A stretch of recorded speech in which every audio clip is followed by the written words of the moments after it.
నమస్కారం, రేషియా టీవీ వార్తలకు స్వాగతం. నా పేరు కృష్ణకుమార్. వార్తల్లో ముందుగా హెడ్లైన్స్.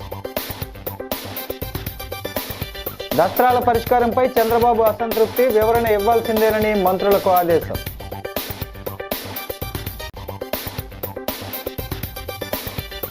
ప్రజలకు ఏది అవసరమో ఆ పనులే చేస్తున్నాం, రాజమహేంద్రవరం సిటీ ఎమ్మెల్యే ఆదిరెడ్డి శ్రీనివాస్.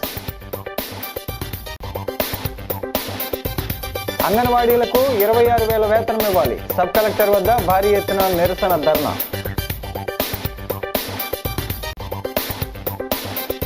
విభిన్న ప్రతిభావంతుల సమస్యలు పరిష్కరిస్తాం, సహాయ సంచాలకుడు ఏవై శ్రీనివాస్ భరోసా.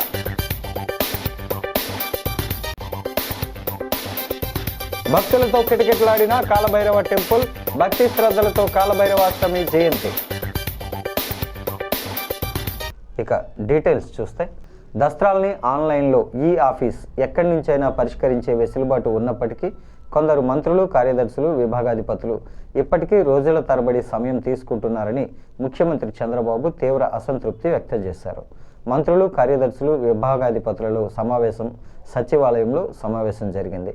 సీఎం చంద్రబాబు మాట్లాడుతూ, సాకులు చెబితే సహించేది లేదని, ఇకపై 7 రోజుల కంటే ఎక్కువ సమయం తీసుకున్న వారు వివరణ ఇవ్వాల్సిందేనని తేల్చి చెప్పారు.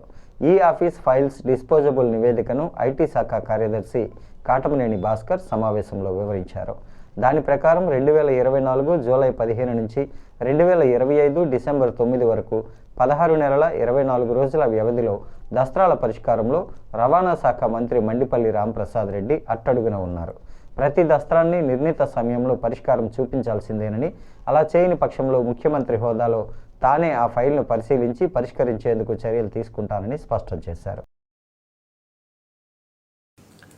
లాస్ అండ్ రూల్స్, మీ పర్ఫార్మెన్స్ ఎక్కడైనా సరే ఇబ్బంది వస్తే నేను ముందే చెప్పాను, అవసరమైతే కంటిన్యూగా సింప్లిఫికేషన్ ఆఫ్ ప్రొసీజర్స్, రిఫార్మ్లో భాగంగా లేబర్ రిఫార్మ్స్ తీసుకొస్తున్నాం, అట్లే అడ్మినిస్ట్రేటివ్ రిఫార్మ్స్ తీసుకొస్తాం, బిజినెస్ రూల్స్ కూడా సింప్లిఫికేషన్ చేసుకుంటాం. ఒక క్యాబినెట్ సబ్ కమిటీ బెస్ట్ ఎక్స్పర్ట్స్ని పెట్టి అది కూడా వర్కౌట్ చేద్దాం, దాన్ని కూడా మీరు వర్కౌట్ చేయండి. రెండోది, అడ్వర్స్ న్యూస్ ఐటమ్స్ ఎక్కడన్నా పబ్లిసైజ్ అయితే మీరు అనలైజ్ చేసి మినిస్టర్కి, డిపార్ట్మెంట్కి ఇప్పటికే మనుషులు ఇచ్చాం, కానీ అంత ఎఫెక్టివ్గా పనిచేయడం లేదు. నెక్స్ట్ టైం నుంచి అది కూడా మనం ఆర్టీజీఎస్లో ఇది చేస్తే అది కూడా రేటింగ్ పెట్టి కొంచెం గైడ్ చేసి సరిపోతుంది, కూడా వర్కౌట్ చేయండి. రెండోది, ఒకవేళ కానీ కంటిన్యూగా నెగిటివ్ ఐటమ్స్ వస్తూ ఉంటే డీపర్గా అనలైజ్ చేసి సిస్టమ్స్లో ఏమైనా లోపాలు ఉంటే కరెక్ట్ చేద్దాం. అలాంటి కరెక్ట్ చేసి ఎట్లా చేయగలుగుతా అది కూడా చేస్తే బెటరు. రెండోది, బెనిఫిషరీస్ ఇచ్చే డిపార్ట్మెంట్లన్నీ ఎక్కడైతే మనం బెనిఫిట్స్ ఇస్తున్నామో, either material or cash, everything. స్థానిక కంబాలి చెరువు వద్దనున్న మున్సిపల్ కార్పొరేషన్ షాపింగ్ కాంప్లెక్స్ 43 లక్షలతో చేపట్టే మరమ్మత్తు పనులకు ఎమ్మెల్యే ఆదిరెడ్డి శ్రీనివాస్ కూటమి నాయకులతో కలిసి శ్రీకారం చుట్టారు. మరమ్మతులు పగడ్బందీగా చేయాలని అధికారులకు సూచించారు. అనంతరం ఎమ్మెల్యే ఆదిరెడ్డి శ్రీనివాస్ మాట్లాడుతూ, 36వ డివిజన్ పరిధిలోని ఇదే షాపింగ్ కాంప్లెక్స్పై భవనంలో నగరపాలక సంస్థ పర్యవేక్షణలో నిరాశ్రయులు, యాచకుల కోసం రాత్రి నైట్ షెల్టర్ ఉందన్నారు. వారికి రోజు రాత్రి సమయంలో భోజనాలు కూడా పెడుతున్నట్లు తెలిపారు. అలాగే ఇక్కడి షాపుల్లో దశాబ్దాలుగా అనేక మంది వ్యాపారాలు చేసుకోవడం జరుగుతుందన్నారు. ప్రస్తుతం సదరు షాపింగ్ కాంప్లెక్స్ శిథిల స్థితికి చేరుకోవడం జరిగిందని, వాటికి మరమ్మతులు చేపట్టడం జరుగుతుందన్నారు. ప్రజలకు ఉపయోగపడే పనులు మాత్రమే కూటమి ప్రభుత్వం చేస్తోంది అన్నారు. ప్రచారానికి తమ వ్యక్తిగత అవసరాల కోసం ఏ పని చేయడం లేదని స్పష్టం చేశారు. త్వరితగతిన నాణ్యతతో పనులు పూర్తి చేయాలని కాంట్రాక్టర్కు సూచించారు. జనసేన సిటీ ఇన్ఛార్జ్ అనుశ్రీ సత్యనారాయణ, కూటమి నాయకులు తంగెళ్ల బాబీ, కరగాని వేణు, మల్లా వెంకట్రాజు, కందికొండ రమేష్, బర్ల గిరిజ, తుల్లి పద్మ, శంకర్ తదితరులు ఈ కార్యక్రమంలో పాల్గొన్నారు.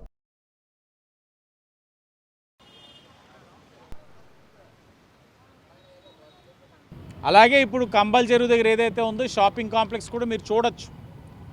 అవి పెచ్చుల కింద పడిపోతూ ఉంటే జిఐ షీట్స్ పెట్టి వాటన్నిటిని కూడా బిగిస్తూ ఉన్నారు. సరే, ఇన్నాళ్ళుగా రెంట్గా ఉన్నవాళ్ళు కాంప్లెక్స్ మన కార్పొరేషన్ ఆస్తి, మనం కూడా దాని మీద దృష్టి సారించాలని ఈ రోజున గోకవరం బస్టాండ్ దగ్గర షాపింగ్ కాంప్లెక్స్కి 50 లక్షలు, ఆ 50 లక్షలతోటి పైన స్లాబ్ అంతా రిపేర్ చేసి కింద ఉర్దూ అకాడమీ మరమ్మతులు చేసి టాయిలెట్స్ అన్నీ కూడా మంచిగా ఫెసిలిటీస్ కల్పిస్తూ చుట్టూ కూడా పారాపెట్ వాల్ కట్టి ఎవరికి కూడా ఏ ఇబ్బంది కలగకుండా ఆ ఏదైతే ప్యాచెస్ కింద ఐరన్ కూడా బయటకు వచ్చేస్తుందో, స్లాబ్లో ఐరన్ బయటకు వచ్చేస్తుంది, అదంతా కూడా ట్రీట్ చేసే కార్యక్రమం సుమారు 50 లక్షలతో తీసుకున్నాం. అదేవిధంగా కంపల్సరీ ఏదైతే ఈ షాపింగ్ కాంప్లెక్స్ 43 లక్షలతో చుట్టూ ఆ పారాపెట్ వాల్ మొత్తం అంతా కూడా ఇందాకే ఒక ఎవరైతే రెంటల్కి ఉంటున్నారో వ్యాపారవేత్త వచ్చి అవి పెచ్చులుగా పడిపోతున్నాయని చెప్తా ఉన్నారు.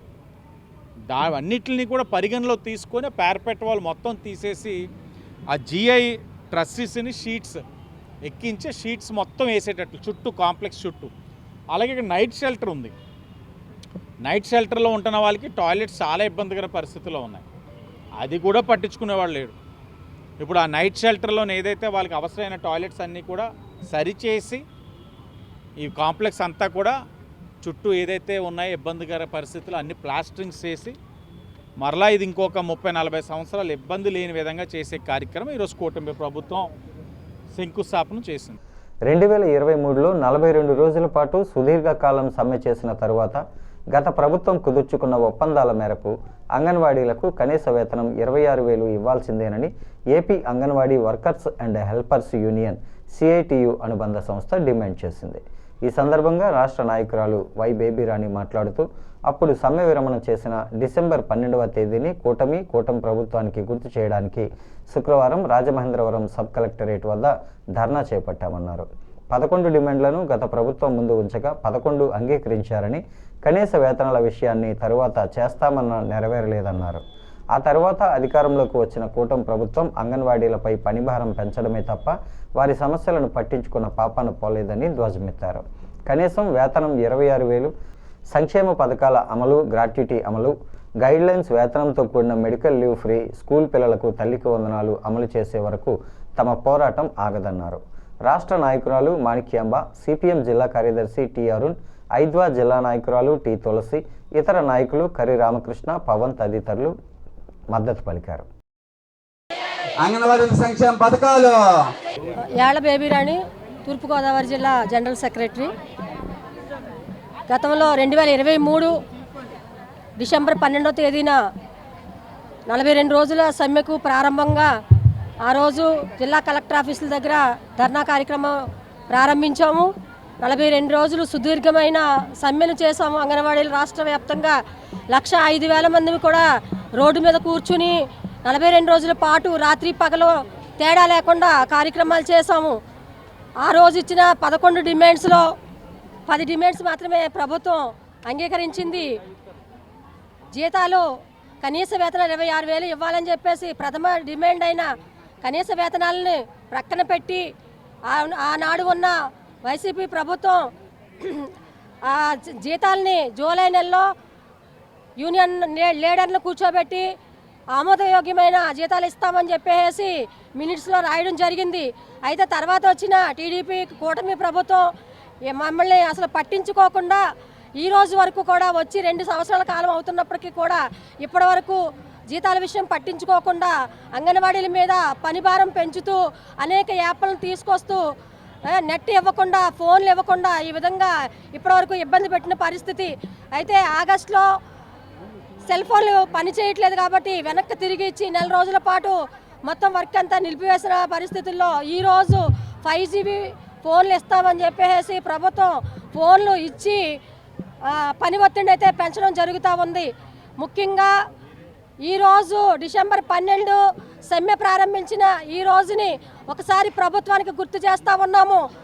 కనీస వేతనాలు ఖచ్చితంగా అమలు చేయాలి. అంగన్వాడీలకి లేని పక్షంలో భవిష్యత్తులో ఇంకా వివిధ రకాలుగా కార్యక్రమాలు చేసి ఒత్తిడి తీసుకొస్తామని చెప్పేసి ప్రభుత్వాన్ని డిమాండ్ చేస్తున్నాము. ఎట్టి పరిస్థితుల్లోనూ కనీస వేతనాలు అమలు చేయాలి.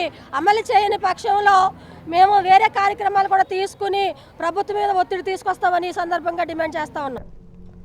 66వ అంతర్జాతీయ విభిన్న ప్రతిభావంతుల దినోత్సవాన్ని స్థానిక అల్కట్ తోట గేదెల నూకరాజు కళ్యాణ మండపంలో శుక్రవారం నిర్వహించారు.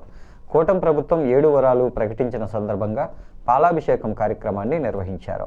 ఈ సందర్భంగా విభిన్న ప్రతిభావంతులు, హిజ్రాలు, వయోవృద్ధుల సంక్షేమ శాఖ ఏడి ఏవై శ్రీనివాస్ అధ్యక్షతన సభ నిర్వహించారు. ఈ సభలో ఆయనతో పాటు జిల్లాలోని పలు దివ్యాంగ సంఘాల ప్రతినిధులు, స్వచ్ఛంద సంస్థల ప్రతినిధులు పాల్గొన్నారు. కూటమి ప్రభుత్వం 7 వరాలు ప్రకటించిన సందర్భంగా సీఎం చంద్రబాబు, ఉప ముఖ్యమంత్రి పవన్ కళ్యాణ్, మంత్రి నారా లోకేష్, డివిబి స్వామి చిత్రపటాలకు పాలాభిషేకం నిర్వహించారు. దివ్యాంగులకు ఒక భవనం నిర్మించాలని, జిల్లా కార్యాలయాలు ఇక్కడికే తరలించాలని, సమస్యలు చెప్పుకునేందుకు ఏడీని అందుబాటులో ఉంచమని పలు సంఘాల ప్రతినిధులు విజ్ఞప్తి చేశారు. దివ్యాంగుల సమస్యలను కలెక్టర్, ఇతర ప్రజాప్రతినిధుల దృష్టికి తీసుకువెళ్లి పరిష్కరించాలని కోరతామని ఏడీ శ్రీనివాస్ తెలిపారు. వికలాంగుల హక్కుల వేదిక జాతీయ కార్యదర్శి ముత్యాల పోసి కుమార్, పలుకు సత్యనారాయణ, కె భరత్ కుమార్, పలివెల రాజు, ఎస్పీ రెడ్డి, విశాలాక్షి రాజు, కంచిపాటి గోవిందు తదితరులు పాల్గొన్నారు. స్వర్ణాంధ్ర వ్యవస్థాపకుడు లయన్ డాక్టర్ గుబ్బల రాంబాబు వారికి భోజన సదుపాయాన్ని కల్పించారు.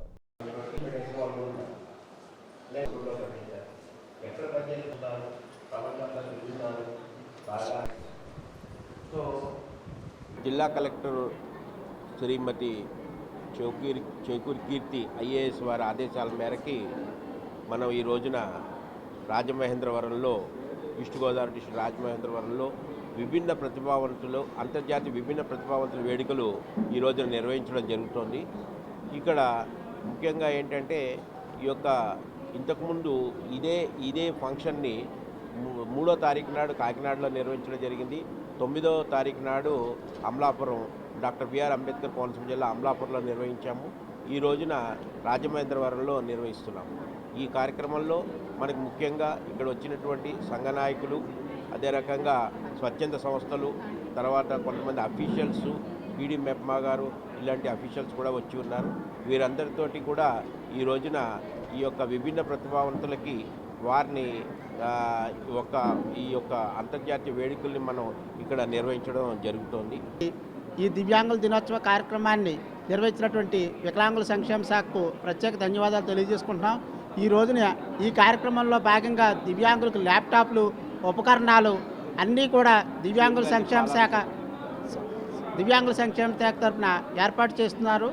ఈ కార్యక్రమం మీరందరూ కూడా ఇక్కడికి విచ్చేసినటువంటి దివ్యాంగులకు, దివ్యాంగ సంక్షేమ శాఖ అధికారులకు, దివ్యాంగ ఎన్జిఓ సంస్థల ప్రతినిధులకు నేను ఇక్కడికి వచ్చేసినందుకు వారందరికీ కూడా ప్రత్యేక ధన్యవాదాలు తెలియజేసుకుంటూ, ఈ కార్యక్రమం భవిష్యత్తులో వికలాంగుల దినోత్సవం రాజమండ్రిలో రావాలని, వికలాంగుల ఆఫీసు రాజమండ్రిలో రావాలని, వికలాంగులకు సంక్షేమ శాఖ అధికారులు తూర్పుగోదావరి జిల్లాలో కూడా ఏర్పడాలని ఈ సందర్భంగా ఏడీ వారికి కలెక్టర్ గారి దృష్టికి తీసుకెళ్లాలని మేము చెప్పడం జరిగింది.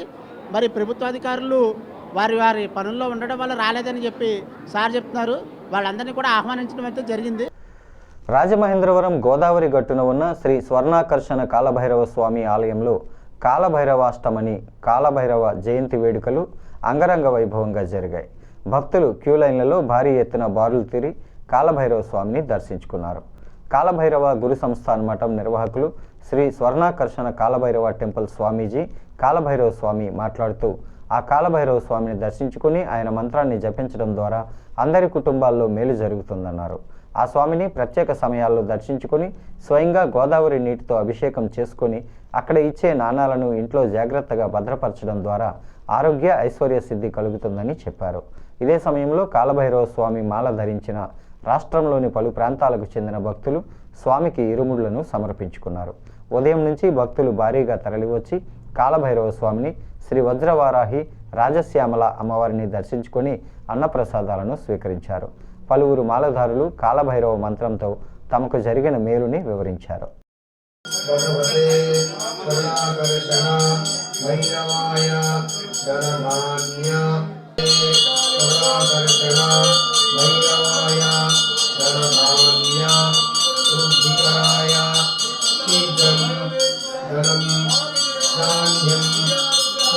గురువుగారు, నేను కాళీమాతని బాగా ఇది చేస్తానండి. నేను 14 నుంచి కూడా గురువుగారిని యూట్యూబ్లో చూసి మంత్రం చేస్తున్నాను. నాకు ఒకటో మంత్రంలో అనుకున్నాను, కానీ కొన్ని అనివార్య కార్యాల వల్ల నేను 108వ మంత్రంలో ఉపదేశం తీసుకున్నాను. అయినా మంత్రం తీసుకోకముందు నుంచి నేను ముడుపులు కడుతూ ఇది చేసుకుంటూ నేను ఈరోజు ఇలా ఇప్పుడు మీతో మాట్లాడుతానంటే అంతా కాలభైరవుడిది, మా గురువు గారిది. 48 రోజులు ఇదే ఫస్ట్ టైం తీసుకున్నాను, కానీ అందులో చాలా సమస్యలు వచ్చాయి. ఆ సమస్యల్లోంచి నేను బయటపడడం జరిగింది. అంతా కాలభైరవ స్వామిదే అంతా కూడా, మా గురువు గారి దయ కూడా ఇందులోనే ఉన్నది. అంతా మంత్రం ఏది అనుకుంటే అది జరుగుతుంది. స్వామి శ్రీ గురుభ్యో నమః. నేను హైదరాబాద్ నుంచి వచ్చాను స్వామి. నేను 99వ మంత్రోపదేశంలో పౌర్ణమి రోజు తీసుకున్నాను. గురువుగారు నాకు పెద్దగా చదువుకోలేదు, అయినా సరే నాకు ఒక జ్ఞానాన్ని ఇచ్చారు. ఈరోజు హోమం చేస్తున్నాను, మంత్రం మననం చేస్తున్నాను. నా భర్తకు ఒక హ్యాండ్ షోల్డర్ డ్రాప్ అయిపోయింది.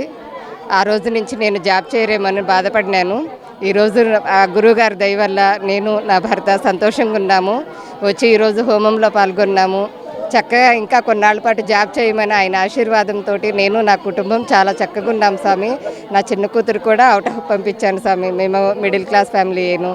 గురువుగారి దయతోటి నా కూతురు ఇప్పుడు చక్కగా అక్కడ చదువుకుంటుంది, మంచి జాబ్ కూడా చేస్తుంది. నా ఇంట్లో ఒక పిల్లలు లేరని పెద్దమ్మాయికి చాలా రోజులు బాధపడ్డాను. చక్కగా పిల్లలు కలిగారు, చాలా సంతోషంగా ఉన్నాం. ఈరోజు నాకు ఎటువంటి బాధలు చింతలు లేవు స్వామి. 100% నేను చక్కగా ఉన్నాను. నా పేరు కోమలి అండి. నేను వైజాగ్ నుంచి వచ్చాను. ఈ గుడి కోసం అయితే నాకు ఒక 2 years నుంచి నేను ఇక్కడికి వస్తున్నాను. స్థానిక శ్రీ వెంకటేశ్వర ఆనం కళా కేంద్రంలో రాజమహేంద్రవరం అర్బన్ పరిధిలోని ఉన్నత ప్రాథమిక పాఠశాలల ప్రధానోపాధ్యాయులు ఉపాధ్యాయులతో జిల్లా విద్యాశాఖాధికారి కంది వాసుదేవరావు సమీక్ష సమావేశం నిర్వహించారు.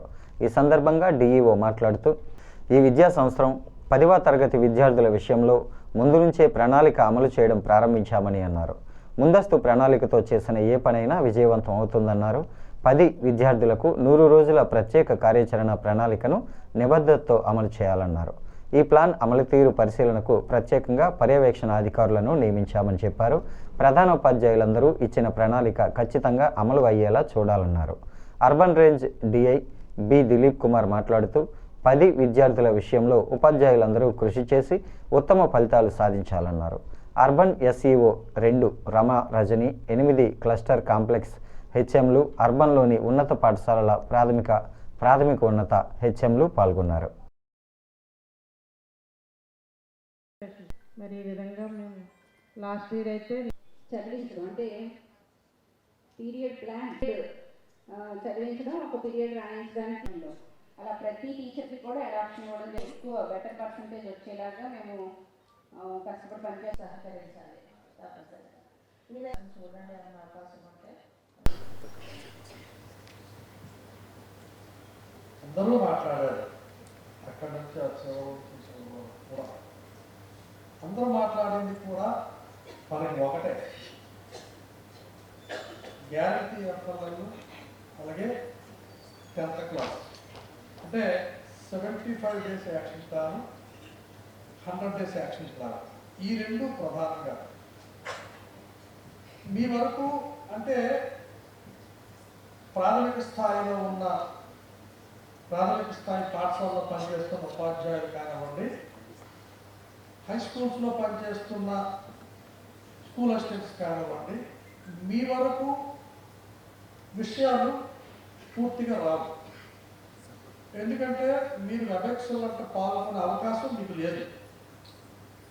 కంపల్సరిగా ఈ రోజుల్లో పాఠశాల ప్రధానోపాధ్యాయులు high school, complex systems, MEO 1 and 2, డెప్యూటీఓస్, డిఈఓలు, ఆర్జేడీలు తరచుగా మేము వెబెక్స్లో పాల్గొంటున్నాం. 100 రోజుల కార్యాచరణ ప్రణాళిక గురించి, అదేవిధంగా ప్రైమరీ స్థాయిలో గ్యారంటీ ఎఫ్ఎల్ఎన్ 75 రోజుల కార్యాచరణ ప్రణాళిక నిమిత్తం మనం ఈ సమావేశాన్ని ఈరోజు ఏర్పాటు చేసుకోవడం జరిగింది. ఇప్పటికే 10వ తరగతి విద్యార్థులకు అందరికి కూడా సిలబస్ మనం కంప్లీట్ చేసుకొని 6వ తారీఖు నుండి 100 రోజుల కార్యాచరణ ప్రణాళిక అమలు చేయడం జరుగుతూ ఉంది. అదేవిధంగా ప్రాథమిక స్థాయిలో 75 రోజుల కార్యాచరణ ప్రణాళిక మనం ఈ నెల 8వ తారీఖు కడియం మండలం పొట్టిలంక గ్రామానికి చెందిన చేనేత కార్మికుడు నిల్లా వీర్రాజు గుండె సంబంధిత అనారోగ్య కారణాలతో బాధపడుతున్నారు. సత్య చారిటబుల్ ట్రస్ట్ చైర్మన్ తొమ్మ రవి కార్యవర్గ సభ్యులతో కలిసి బాధిత కుటుంబాన్ని పరామర్శించారు. 2 నెలలకు సరిపడా నిత్యావసర సామాగ్రితో పాటు వైద్య ఖర్చుల నిమిత్తం 4,000 రూపాయల ఆర్థిక సహాయాన్ని కుటుంబ సభ్యులకు అందించారు. దురదృష్టవశాత్తు అతని హార్ట్లో 4 వాల్వులు బ్లాక్ అవ్వడం, అత్యవసరంగా ఆరోగ్యశ్రీ పథకం కింద సర్జరీ చేసి 2 వాల్వ్స్కి స్టంట్స్ వేసి మిగతా 2 వాల్వ్స్కి టెంపరీగా అడ్జస్ట్మెంట్ చేసి ఇంటికి పంపించడం జరిగిందని రవి చెప్పారు. కులం, మతం, ప్రాంతం అనే వివక్ష లేకుండా అనాథలకు, అన్నార్థులకు, ఆపదలో ఉన్నవారికి సత్య చారిటబుల్ ట్రస్ట్ ద్వారా గత 3 సంవత్సరాల్లో 300కు పైగా సేవా కార్యక్రమాలు ట్రస్ట్ సభ్యుల సహకారంతో చేయటం జరిగిందన్నారు. కార్యవర్గ సభ్యులు ఎంవీఆర్ఎస్ శాస్త్రి, చిలుకోటి పోసయ్య, వీరా శ్రీవేణి, వినోద్ కుమార్ తదితరులు ఈ కార్యక్రమంలో పాల్గొన్నారు.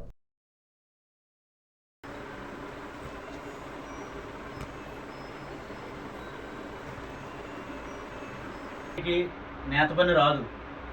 అందువల్ల ఈయన నేత పని చేస్తే తప్ప ఆయనకి రోజు గడవని పరిస్థితి. అటువంటి పరిస్థితుల్లో వారి సోదరులు, బంధువులు వారు కొద్దిగా సహాయం చేసినా వారికి నెల 5,000 రూపాయలు ఆయన హార్ట్ కంప్లైంట్కి సంబంధించిన మెడిసిన్కి ఖర్చు అవుతుంది. ఇంట్లో గ్రాసం చాలా ఇబ్బంది పడుతున్నారు. మన సత్య చారిటబుల్ ట్రస్ట్ సంస్థకి మన వీరా రాము గారి ద్వారా మనకి ఈ విషయం తెలిసి మేము వచ్చి ఒకసారి కలిసి ఈయనకున్న కంప్లైంట్ని వాటిని దృష్టిలో పెట్టుకుని సత్య చారిటబుల్ ట్రస్ట్ ద్వారా సహాయం చేద్దామని ఈరోజు వచ్చాం. ఈరోజు మనం ఈయనకి రైసు, కిరాణా సామాను, అలాగే మెడిసిన్ కొనుక్కోవడానికి కొంత నగదు సహాయం చేయడానికి వచ్చాం. మాజీ ఎంపీ మార్గాని భరత్రాం ఎప్పటికైనా మారాలని, నగరంలో ఒక వార్డుకి కార్పొరేటర్గా పోటీ చేస్తే ఆయన సత్తా ఏంటో తెలుస్తుందని చందాసత్రం మాజీ చైర్మన్ వైఎస్ఆర్ కాంగ్రెస్ పార్టీ నాయకులు రామశర్మ పేర్కొన్నారు. ది రాజమండ్రి ప్రెస్ క్లబ్లో శుక్రవారం జరిగిన మీడియా సమావేశంలో ఆయన మాట్లాడుతూ భరత్ చుట్టుపక్కల గతంలో ఉన్నవారెవరూ ఇప్పుడు లేరని, ఇప్పుడు ఉన్నవారు సరైన వ్యక్తులు కాదని అన్నారు. నేను ఎప్పటికీ వైసీపీలోనే ఉన్నానని స్పష్టం చేశారు. ఇప్పుడు ఆయన కార్యాలయం ఉన్న మార్గాన్ని ఎస్టేట్ 612 సర్వే నెంబర్ గురించి మాట్లాడాలని, 2012కి ఎంత ఉంది, ఇప్పుడు ఎంత ఉంది అన్నది చెప్పగలరా అని సవాల్ విసిరారు.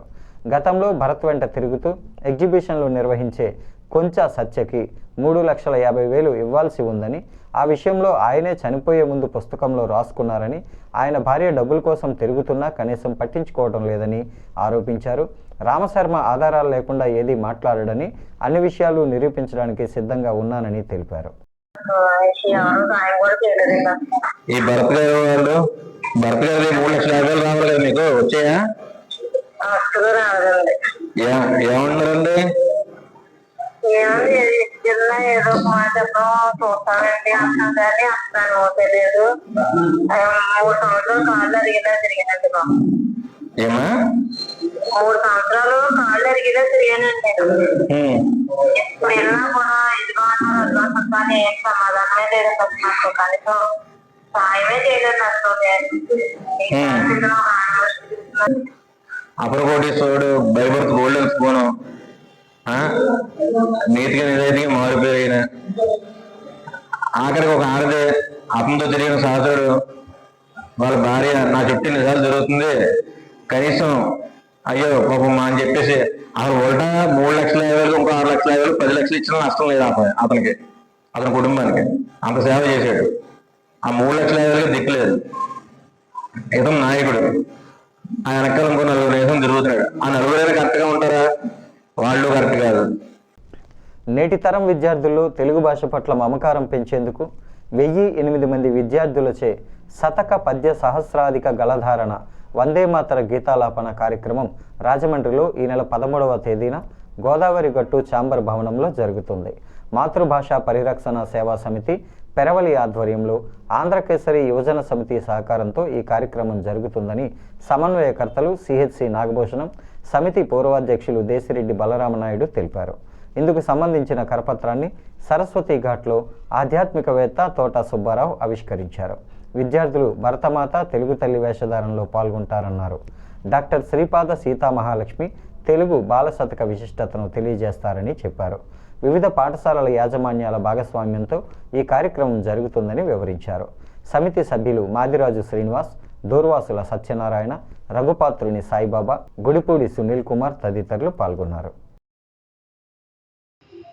13వ తారీఖు డిసెంబర్ 13వ తారీఖు రాజమండ్రిలో తెలుగు బాల శతక పద్య సహస్ర గళాధారణ అనేది ఓ పెద్ద కార్యక్రమాన్ని నిర్వహించబోతున్నారు. దీనికి మాతృభాష పరిరక్షణ సేవా సమితి కరవలి వారితోటి ఈ కార్యక్రమం జరుగుతుంది. వివిధ పాఠశాలకు చెందిన యాజమాన్యాల సహాయ సహకారాలతోటి, అదేవిధంగా ఆంధ్రకేసరి యోజన సమితి సహకారంతో ఈ యొక్క కార్యక్రమాన్ని నిర్వహిస్తున్నారు. ఈ కార్యక్రమంలో ప్రధానంగా సమన్వయకర్తగా సిహెచ్విఎస్ నాగభూషణం గారు, హిందీ మాస్టర్ వారు తూర్పుగోదావరి జిల్లాలోని ఈ యొక్క అన్ని పాఠశాలకి సంబంధించిన 1008 మంది విద్యార్థుల చేత ఈ శతక పద్యాల్ని ధారణ చేసే కార్యక్రమాన్ని నిర్వహిస్తున్నారు. ప్రధానంగా నేటి తరం బాలల్లో తెలుగు మాతృభాష పట్ల మమకారం పెంచేందుకు మాత్రమే ఈ యొక్క కార్యక్రమాన్ని వారు ఉత్సాహంగా నిర్వహిస్తున్నారు. స్థానిక టీనగర్ హిందూ సమాజంలో ఋషిపీఠం చారిటబుల్ ట్రస్ట్ ఆధ్వర్యంలో బ్రహ్మశ్రీ సామవేదం షణ్ముఖ శర్మ నిర్వహిస్తున్న 60 రోజుల సంపూర్ణ మహాభారత ప్రవచన యజ్ఞంలో 15వ రోజు ఖండవప్రస్థం రాజధాని ధృతరాష్ట్రుడికి సంబంధించిన అంశాలు వివరించారు. ఖండవప్రస్థం రాజధానిగా ధర్మరాజుకి అర్ధరాజ్యం ఇచ్చి ధృతరాష్ట్రుడు పట్టాభిషేకం జరిపించాడని సామవేదం షణ్ముఖ శర్మ అన్నారు. ఒకప్పుడు పురువంశంలో రాజైన పురుడు ఏలిన ప్రాంతం ఖండవప్రస్థం అయితే బుధుడు కొడుకైన పురువుడి పాలనలో లోపం కారణంగా ఋషులు శపించడంతో ఆ ప్రాంతం నాశనమయ్యిందని తెలిపారు. అలాంటి చోటుకు వెళ్ళి మళ్ళీ వృద్ధిలోకి తీసుకురావాలని ధృతరాష్ట్రుడు చెప్పడంతో ధర్మరాజు శిరసా వహిస్తాడు. ఏమాత్రం అభివృద్ధి లేనిది నాశనమైన ప్రాంతానికి పట్టాభిషిక్తుణ్ణి చేసి పంపించాడు. ఎందుకంటే పితృ సమానులైన ధృతరాష్ట్రుని మాటకు ఎదురు చెప్పకూడదని ధర్మరాజు ఒక నియమం పెట్టుకున్నాడు. దాని ప్రకారం ఖండవప్రస్థంకు బయలుదేరాడు. అది ఘోరమైన వనం. అది కృష్ణ పరమాత్మ వ్యాస భగవానుడి సమక్షంలో నిర్మాణం మొదలుపెట్టారు అని శ్రీ సామవేదం చెప్పారు.